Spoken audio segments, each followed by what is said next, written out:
lot of times people, there might be that one responsible kid that is paying the taxes, but they're like, how do I get the property in my name? Or, there's other siblings that are across the country that aren't chipping in, and it kind of just gets stuck.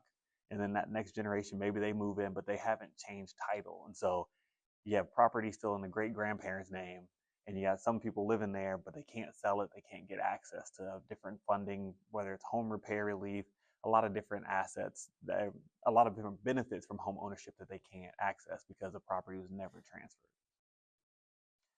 Yeah, so I just came back from Austin yesterday, and we're in the process of trying to form a statewide coalition to kind of wrap our mind and our arms around how do we kind of make heirs property and tangled title something of the past.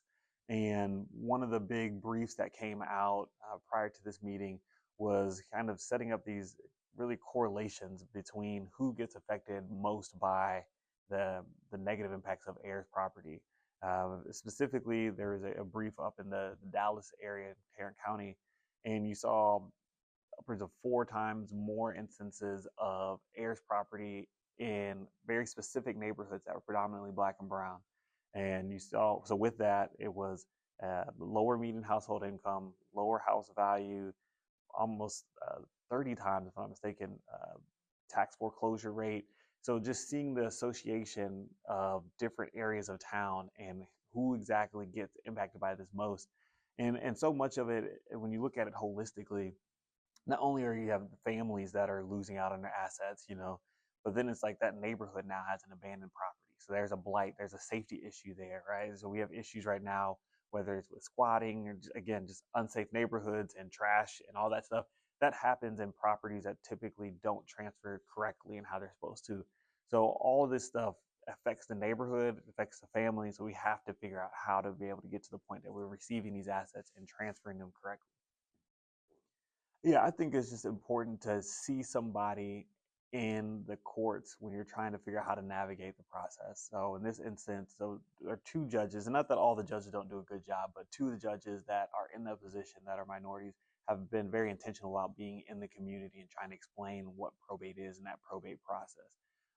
Probate isn't the most attractive area of law. Typically people are thinking personal injury or big corporate law. But the one thing that we all deal with, unfortunately, is the passing of loved ones and those assets. I mean, we're anticipating, they call it the great wealth transfer. Roughly between 80 and $120 trillion of assets will be transferring by 2048, the specific date.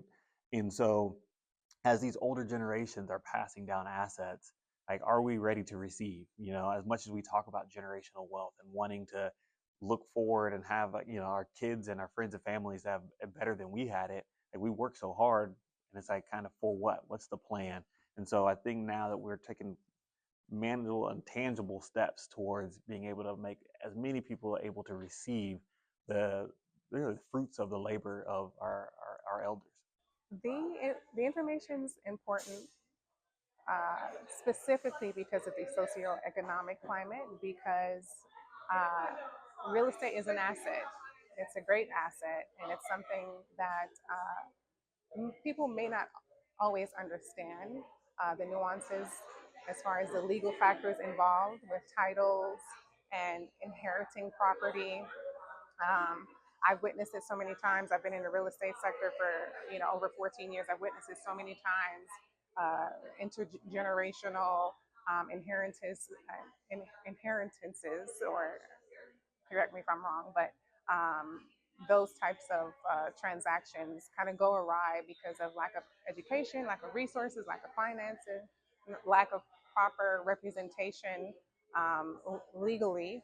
And sometimes that results in the foreclosure, or um, family members losing their homes for that reason. So we want to make sure that our residents are properly equipped, and that we are doing a service to our community here within Fifth Ward. So specifically for Black people, in our community, we try, or it's taboo for us to like talk about death and dying, and so we just kind of ignore it, right? And so, unfortunately, our people are losing a lot of our homes, and this is like, your legacy.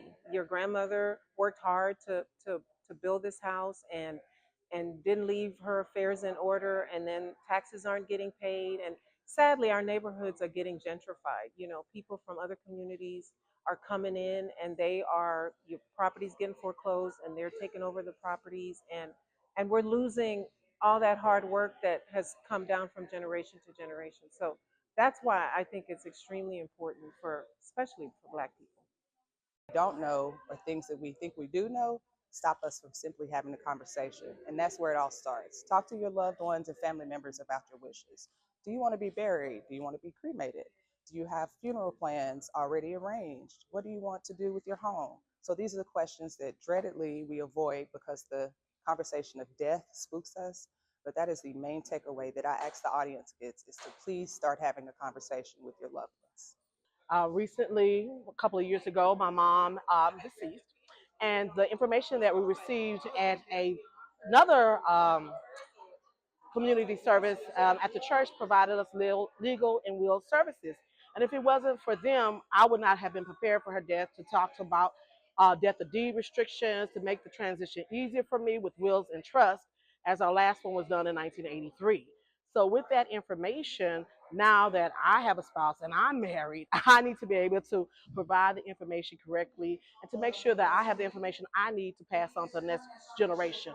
Knowledge is power. The more information that you have, especially as African Americans, the more knowledge we can have to sustain, and we won't lose our investments that our family made, and for their legacy and the financial empowerment they had to, that we can have ownership. So that was important for me.